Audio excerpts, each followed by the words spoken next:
Hey guys, welcome back to my YouTube channel. If you are new on my channel, then kindly do subscribe it, okay? So now let's see some theories of disease causation. सी इसमें दो types के questions आते हैं. या तो आपसे theory के बारे में पूछ सकते हैं डिफिनेशन या एग्जांपल देकर, या फिर पूछा जा सकता है कोई भी थ्योरी देकर कि किस एपिडेमियोलॉजिस्ट या साइंटिस्ट ने उसे डेवलप किया था. Okay, so now let's see the first theory, और ये थी disease can occur on its on without any reason. बिना किसी रीजन के डिजीज हो सकता है, ठीक है ना. So this theory is known as spontaneous generation theory. Okay, who gave this spontaneous generation theory? So this theory was given by Aristotle. ये थ्योरी ना उतनी साउंड नहीं थी, बट इसके बाद साइंटिफिक थ्योरीज आनी शुरू हुई. सी साइंटिफिक थ्योरीज में जो फर्स्ट थ्योरी थी कि इफ़ आप किसी ऑर्गेनिज्म से एक्सपोज्ड होते हो तो आपको वो डिजीज़ हो सकती है. एज फॉर एग्जांपल, इफ़ कोई H1N1 वायरस से एक्सपोज्ड होता है, देन उसके बॉडी में H1N1 वायरस के अगेंस्ट में कोई इम्यूनिटी नहीं है, तो उसे डिजीज हो सकती है swine flu. Okay, this theory of disease causation is known as germ theory of disease. तो जर्म थ्योरी ऑफ डिजीज यही कहती है कि इफ आप किसी जर्म या ऑर्गेनिज्म के कांटेक्ट में आओगे देन आपको डिजीज होगी. This theory was given by American scientist Louis Pasteur. So third theory को हम एक एग्जांपल से समझते हैं. सी इफ़ कोई स्मोकिंग करता है तो उसे कोरोनरी हार्ट डिजीज हो सकती है. इफ़ कोई अल्कोहलिज्म करता है तो उसे भी कोरोनरी हार्ट डिजीज हो सकती है. बट कोई थर्ड पर्सन जो ना तो स्मोकर है और ना ही अल्कोहलिक है, फिर भी उसे कोरोनरी हार्ट डिजीज हो सकती है. वाई? सी मे बी उसके लाइफ में स्ट्रेस हो, तो डिफरेंट फैक्टर्स की वजह से एक ही डिजीज हो सकती है ना. So this theory of disease causation is known as multifactorial causation of disease. Okay, means multiple factor can cause a disease. Multiple factor की वजह से एक सिंगल डिजीज हो रहा है. So this scientific theory of disease causation was first given by Pettenkofer. Okay, so अब fourth theory जो है डिजीज कॉजेशन की, इसे भी सेम एग्जांपल से समझते हैं कि स्मोकिंग, अल्कोहलिज्म या स्ट्रेस की वजह से तो कोरोनरी हार्ट डिजीज हो सकता है. बट आप केयरफुली देखो तो ये फैक्टर्स एक दूसरे से कोरिलेट करते हैं. Smoking, alcoholism and stress. See stress की वजह से काफ़ी पीपल जो होते हैं ना, उनमें स्मोकिंग बढ़ती है, ठीक है ना. एंड स्ट्रेस की वजह से अल्कोहलिज्म भी बढ़ता है. तो स्ट्रेस की वजह से स्मोकिंग भी बढ़ता है, अल्कोहलिज्म भी बढ़ता है. Okay, see smoking and alcoholism भी आपस में एसोसिएटेड हैं. ओके, तो डिफरेंट फैक्टर में independently causes a disease, but they are also related to each other. Means ये सारे एक दूसरे से रिलेटेड हैं. So this theory of disease causation is known as web of causation. Okay, see ये सारे फैक्टर्स आपस में एक स्पाइडर के वेब की तरह रिलेटेड हैं. ओके, सो एक और एग्जांपल देखते हैं. सपोज लंग कैंसर है. ओके, तो लंग कैंसर का क्या क्या कारण हो सकता है? स्मोकिंग की वजह से भी लंग कैंसर होता है. इस ऑक्यूपेशन की वजह से भी लंग कैंसर होता है. ओके, सपोज कोई एस्बेस्टस फैक्ट्री में रह रहा है तो उसे होगा. डाइट की वजह से भी हो सकता है, हेरिडिटरी की वजह से भी हो सकता है, इन्वायरमेंट की वजह से भी होता है, ठीक है ना.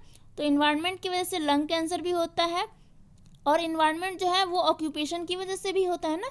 ऑक्यूपेशन एक ऐसा है जो ऐसा इन्वायरमेंट प्रोड्यूस करता है जिससे लंग कैंसर है. तो ये सारे क्या है, एक दूसरे से एक स्पाइडर के जाल की तरह बना रहे हैं ना, तो ये एक दूसरे से रिलेटेड है. Okay, so see this theory of disease causation was given by MacMahon and Pugh. Web of causation given by MacMahon and Pugh. Now see the next theory of disease causation.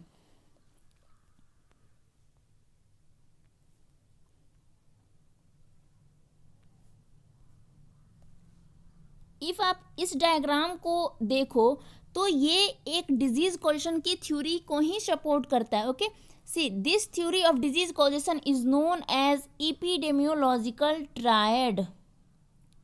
Okay, इस काफ़ी popular question आता है, what are the 3 component of epidemiological triad. Epidemiological triad का 3 component क्या है, तो वो है agent, host and environment. Okay, see इस थ्योरी में कुछ और मॉडिफिकेशन हुई और एक न्यू थ्योरी आई, एपिडेमियोलॉजिकल ट्रायंगल। तो इसमें एजेंट हो गया, होस्ट हो गया, एनवायरमेंटल फैक्टर हो गया, तो इसको थोड़ा मॉडिफाई करके न्यू थ्योरी लाया गया जिसमें एजेंट, होस्ट, एनवायरमेंटल के साथ इसमें टाइम भी है। ओके, 4th कंपोनेंट इसमें टाइम ऐड हो जाता है। तो ये हो गया एपिडेमियोलॉजिकल ट्रायंगल। सी इस थ्योरी में हमेशा जो टाइम जो होता है ना, स्ट्रैड के सेंटर में होता है। ओके, सेंटर में इसको डिपिक्ट करते हैं। तो हम टाइम के अकॉर्डिंग भी मेजर करेंगे कि एजेंट, होस्ट एंड इन्वायरमेंट में, sorry, agent, host and environment जो है वो आपस में कैसे इंटरेक्ट करते हैं। ओके, कितने टाइम में कितने केसेस हुए और कितनी डेथ हुई या फिर कितनी रिकवरी हुई। तो जो लेटेस्ट थ्योरी है डिजीज कॉजेशन की, उसमें एपिडेमियोलॉजिकल ट्रायड और ट्रायंगल को भी हमने और advanced model of epidemiological triangle बना दिया। तो इससे क्वेश्चन क्या होता है, तो फिर ये बना एपिडेमियोलॉजिकल ट्रायड से बना ट्रायंगल, और फिर इसको थोड़ा और मॉडिफाई करके बना दिया advanced model of epidemiological triangle. तो इसमें क्वेश्चन क्या आता है, causative agent in epidemiological triangle is replaced by causative factor. यहाँ पे एजेंट जो है उसको रिप्लेस कर दिए गए कॉजेटिव फैक्टर से। ओके, फैक्टर्स मीन्स एजेंट में तो सिंगल एजेंट हो गया कॉजेटिव एजेंट, चाहे वो कोई जर्म हो, बैक्टीरिया हो, वायरस हो, बट कॉजेटिव फैक्टर में मल्टीपल फैक्टर्स आ सकते हैं। ओके, और होस्ट तो आपका सेम रहेगा, ह्यूमन बीइंग हो या फिर इंडिविजुअल बेसिस पर हो सकता है, फैमिली के अंदर हो सकता है, या फिर ही में भी प्लेस्ड इन ए कम्युनिटी में भी हो सकता है। ओके, और जो मेजर चेंज है वो देखते हैं। सी पहले हमारा फोकस था ओनली इन्वायरमेंटल फैक्टर्स पे, बट बाद में धीरे धीरे रियलाइज हुआ कि सिर्फ इन्वायरमेंटल फैक्टर नहीं है, बाकी कई सारे फैक्टर्स का भी डिजीज में रोल होता है। जैसे कि इन्वायरमेंटल फैक्टर के अलावा disease genetic factor, nutritional factor, psychological factor, और न्यूट्रिशनल फैक्टर में जैसे हो सकता है आपको क्वाशियोरकर, मैरास्मस, प्रोटीन एनर्जी, माल न्यूट्रिशन या ओबेसिटी हो सकता है, ठीक है ना। इसके अलावा स्पिरिचुअल फैक्टर्स का भी डिजीज में रोल होता है। साइकोलॉजिकल फैक्टर में जैसे कि काफ़ी डिजीज होते हैं, जैसे डिप्रेशन की वजह से हो गए, मैनिया, इन सब का भी इसमें रोल है। ओके, सो 4th कंपोनेंट जो है टाइम, वो तो सेम रहेगा सेंटर में। तो आपको एपिडेमियोलॉजिकल ट्रायड के 3 कंपोनेंट, एपिडेमियोलॉजिकल ट्रायंगल के 4 component 1 2 3 4 and advanced model of epidemiological triangle के भी 4 कंपोनेंट, ये अलग अलग आपको याद रखना होगा। ओके,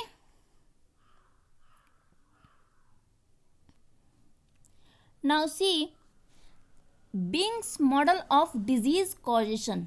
ओके, तो ये एक तरह का ना एब्रीविएशन है। जो क्वेश्चन आया था एग्जाम में वो था what does N stands for. इसमें बिंग्स मॉडल में एन किस चीज के लिए होता है, ठीक है ना। See what is BEINGS model of disease, तो बिंग्स मॉडल ऑफ डिजीज में here B stands for biological and behavioural factor. Okay, of a disease. तो कई डिजीज में बायोलॉजिकल फैक्टर का भी रोल होता है। E is environmental factors, as for example extreme cold, extreme high temperature, vibration, pressure, इनका भी डिजीज में रोल होता है।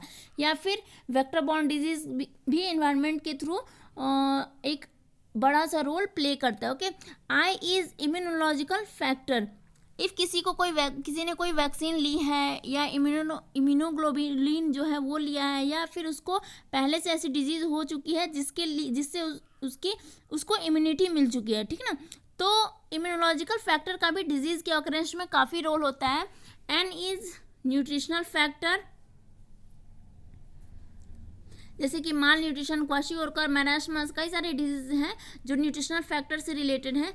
Hair G is genetic factors, जैसे कि hereditary disease like thalassemia, sickle cell anaemia, इसमें जेनेटिक फैक्टर का भी रोल होता है. S is social services and spiritual factors in a disease causation. तो ये थी थ्योरीज ऑफ डिजीज कॉजेशन. तो आपको इनका ब्रीफ मीनिंग एंड इफ कोई एग्जाम्पल आता है, ये बिंग्स थ्योरी का जो है ना, इसका ब्रीफ मीनिंग पता होना चाहिए, और अगर कोई एग्जाम्पल आता है तो उसे भी आपको पिक कर लेना चाहिए. ओके, तो आपसे ना इससे रिलेटेड क्वेश्चंस इजीली सॉल्व हो जाएंगे. ओके, अब आपको ये भी प्रूफ करना है कि कोई एक पार्टिकुलर फैक्टर इस पार्टिकुलर डिजीज का पॉजिटिव एजेंट है. ठीक है, so doing a study is not just important, you have to prove also the given risk factor like smoking is the causative agent of lung cancer. Okay, so how can we prove it? See, if आप अपने microbiology subject को देखो तो उसमें आप एक set of criteria use करते हो, कॉज पोस्टुलेट्स. क्या होता है कॉज पोस्टुलेट्स? इफ किसी को डिजीज है तो आपको उसमें से एक ऑर्गेनिज्म आइसोलेट करना चाहिए, फिर उस आइसोलेटेड ऑर्गेनिज्म को आप कल्चर करके किसी दूसरे हेल्दी ऑर्गेनिज्म में डालते हो. ओके, तो उसमें भी वो डिजीज़ दोबारा होनी चाहिए ना. और थर्ड क्या करते हैं कि उसी हेल्दी ह्यूमन बीइंग जिसे अब डिजीज़ हो गई है उसमें से उस ऑर्गेनिज्म को हम दोबारा आइसोलेट कर पाएँ, और इसे हम कह सकते हैं कि एक पर्टिकुलर ऑर्गेनिज्म सपोज ए है is the cause of disease B. इतना क्राइटेरिया फॉलो करने का रीज़न एक ही है कि हम प्रूव कर सके कि कॉजल एसोसिएशन प्रेजेंट है. मीन्स एक ऑर्गेनिज्म की वजह से एक पार्टिकुलर डिजीज होती है. सेम इसी टाइप के सेट ऑफ क्राइटेरिया एपिडेमियोलॉजी में भी होते हैं जिसे आपको सेटिस्फाई करना होता है. इफ़ आप प्रूव करना चाहते हो कि लंग कैंसर स्मोकिंग की वजह से ही है, means smoking is the cause of lung cancer, तो ये कई सारे क्राइटेरिया हैं जो सीरियल ऑर्डर में चलते हैं. तो ये है hills criteria.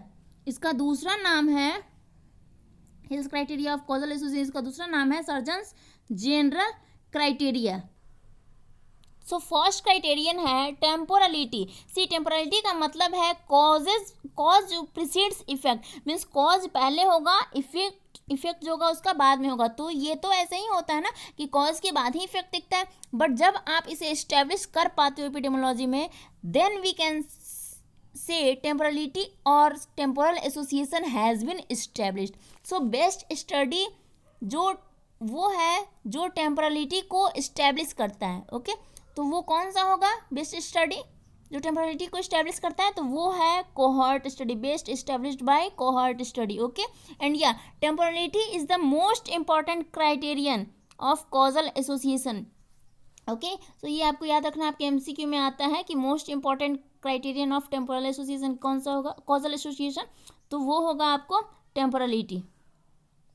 Okay, and second है specificity of association. See, specificity का मतलब है disease is caused by only a particular risk factor, किसी पार्टिकुलर रिस्क फैक्टर से ही डिजीज होता है. ओके, यानी किसी खास रिस्क फैक्टर से ही होता है. सी, इस क्राइटेरियन को इस्टेब्लिश करना ना सबसे मुश्किल होता है, most difficult criterion to establish, because maximum disease में आपको मल्टीपल रिस्क फैक्टर मिल सकते हैं ना. जैसे कि स्मोकिंग में ही लंग कैंसर में आप देख लो, स्मोकिंग है, एस्बेस्टस फैक्टर मिलना है, एनवायरनमेंट है, डाइट है, तो ये सारे मल्टी फैक्टर मिलते हैं ना, मल्टीपल रिस्क फैक्टर मिलते हैं. तो सिंगल रिस्क फैक्टर से ही कोई डिजीज है, इसको आपको प्रूफ करने में थोड़ा सा डिफिकल्टी होगी. Okay, so next third criterion है, थर्ड कॉजल एसोसिएशन है, वो है consistency of association. It means result must be replicable in different settings. Okay, means जो भी आपने एसोसिएशन कैलकुलेट किए हैं वो कंसिस्टेंट होना चाहिए. ओके, सपोज आपको स्मोकिंग लंग कैंसर के बीच में पॉजिटिव एसोसिएशन मिलता है एक अर्बन एरिया में. ओके, तो इफ़ आप वही स्टडी एक रूरल एरिया में करो तो वहाँ पे भी आपको सिमिलर पॉजिटिव एसोसिएशन मिलना चाहिए कि स्मोकिंग की वजह से लंग कैंसर होता है.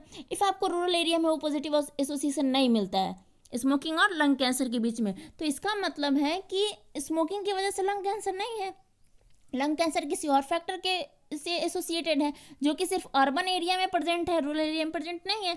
सो इसी तरह if smoking is found to be the risk factor of lung cancer then it must be found similar in different part of the world. Okay, दुनिया के हर पार्ट में ये चीज़ प्रूफ होना चाहिए कि स्मोकिंग जो है वो लंग कैंसर का रिस्क फैक्टर है। ओके, सो नेक्स्ट है strength of association. It means आपने अपनी स्टडी में से जो एसोसिएशन कैलकुलेट किया है रिस्क फैक्टर का, वो कितना स्ट्रांगली डिजीज के साथ एसोसिएटेड है। सो यू नो कि strength of association relative risk या फिर ऑड्स रेशियो से कैलकुलेट करते हैं। Okay, and we also know कि relative risk is more accurate than odds ratio. Next है बायोलॉजिकल प्लॉजिबिलिटी। इट मीन्स ऐसा रिजल्ट जिसे साइंटिफिकली, रेशनली या बायोलॉजिकली जिसे हम एक्सप्लेन कर सकें। Okay, result are scientifically, rationally explainable. Okay, suppose मैं बोलूँ कि स्मोकिंग से लंग कैंसर होता है, तो ये साइंटिफिकली हम सभी जानते हैं कि स्मोकिंग करने से स्मोक लंग में जाता है एंड मे बी ये लंग्स को अफेक्ट करके लंग कैंसर कर सकता है। ठीक है ना। बट इफ़ मैं आपसे कहूँ कि स्मोकिंग करने से पैनक्रिएटिक या लीवर कैंसर होता है, तो इसे आपको साइंटिफिकली प्रूफ करके दिखाना होगा कि क्या स्मोकिंग करने से कोई ऐसा कंपोनेंट जनरेट होता है जिसे हमारा ब्लड एब्जॉर्व करता है या फिर लीवर या पैनक्रियाज में जाकर डिपॉजिट हो जाता है वो। ठीक है, और उससे फिर लंग कैंसर होता है। तो मेडिकल साइंस में जिस चीज़ को भी हम एक्सप्लेन कर सकें वो भी क्राइटेरियन ऑफ डिजीज कॉजेशन में इंपॉर्टेंट रोल निभाता है। ओके, एंड ये बायोलॉजिकली प्लॉजिबल होना चाहिए। So now see another important criterion, coherence of association. See if अलग अलग 3 इंटर रिलेटेड स्टडीज या अलग अलग इंटर रिलेटेड स्टडीज़ के रिजल्ट को आपस में देखा जाए तो उन स्टडीज़ को एक दूसरे के रिजल्ट को सपोर्ट करना चाहिए। एज फॉर एग्जाम्पल, सपोज 3 अलग अलग स्टडीज़ आपके पास अवेलेबल है। Study number 1, smoking increase in females of India. India के फीमेल्स में स्मोकिंग इंक्रीज कर रहा है। Okay, study number 2, suppose 20 year से इंक्रीज कर रहा है, लास्ट 20 ईयर से। स्टडी नंबर 2 कहता है कि smoking is the risk factor of lung cancer. Okay, study number 3 कहता है कि lung cancer increase in females of India. Okay, तो ये तीनों स्टडीज़ आपस में बायोलॉजिकली कोहेरेंट है, क्योंकि फर्स्ट स्टडी कहती है स्मोकिंग फीमेल्स में इंक्रीज कर रही है, सेकेंड स्टडी कहती है कि स्मोकिंग की वजह से तो लंग कैंसर होता है, थर्ड स्टडी मिलती है कि लंग कैंसर अब इंडियन फीमेल्स में इंक्रीज कर रहा है। तो ये तीनों स्टडी एक दूसरे को सपोर्ट करती हैं, सो ये बायोलॉजिकली कोहेरेंट है। Study must be support each other result. Okay, but if third study आपको बताता है कि स्मोकिंग से लंग कैंसर जो है ना वो इंडियन फीमेल्स में डिक्रीज कर रही है, अगर ये डिक्रीज कर रहा है ये बताता है, तो फिर आपकी स्टडी के जो तीनों रिजल्ट्स हैं वो आपस में कोहेरेंट नहीं होते हैं ना। सो स्टडी का आपस में कोहेरेंट होना बहुत ज़रूरी है। नेक्स्ट है dose response relationships. Increase in dose should increase response relationship. Okay, if आप इस क्राइटेरियन को इस्टेब्लिश कर पाओ कि डोज इंक्रीज करने से रिस्पांस इंक्रीज करती है तो कॉजल एसोसिएशन को और ज़्यादा स्ट्रेंथ मिलती है। सपोज कोई आदमी एक दिन में 10 सिगरेट पीता है तो उसका लंग कैंसर होने का कुछ चांस है। ओके, सी इफ़ वो इसे इंक्रीज करके पर डे 40 सिगरेट कर दे तो क्या उसका लंग कैंसर होने का चांस इंक्रीज करेगा? बिल्कुल इंक्रीज करेगा। तो अगर इसे आप प्रूफ कर देते हो तो ये होगा डोज रिस्पॉन्स रिलेशनशिप जो है ना वो आपकी उसको आपको स्ट्रेंथ मिल जाएगा। ओके, 8th क्राइटेरियन है cessation of exposure. Means stopping the exposure reduces disease incidence. Means अगर एक्सपोजर रोकने से डिजीज होने का चांस कम या बिल्कुल ख़त्म हो जाता है, तो ये भी एक क्राइटेरियन ऑफ कॉजल एसोसिएशन माना जाता है। सपोज कोई एक क्रोनिक स्मोकर है, वो आज स्मोकिंग को क्विट कर देता है तो उसके बॉडी में लंग कैंसर होने का चांस स्लोली डिक्रीज करता है। इनफैक्ट स्टडीज़ में तो पता चला है कि if A chronic smoker smoking quit कर देता है तो 10 to 20 ईयर्स के बाद उसका लंग कैंसर होने का रिस्क जो है ना वो एक नॉन स्मोकर के इक्वल हो जाता है। Okay, so you have to focus that temporality is the most important criterion. Temporality is the most important criterion and specificity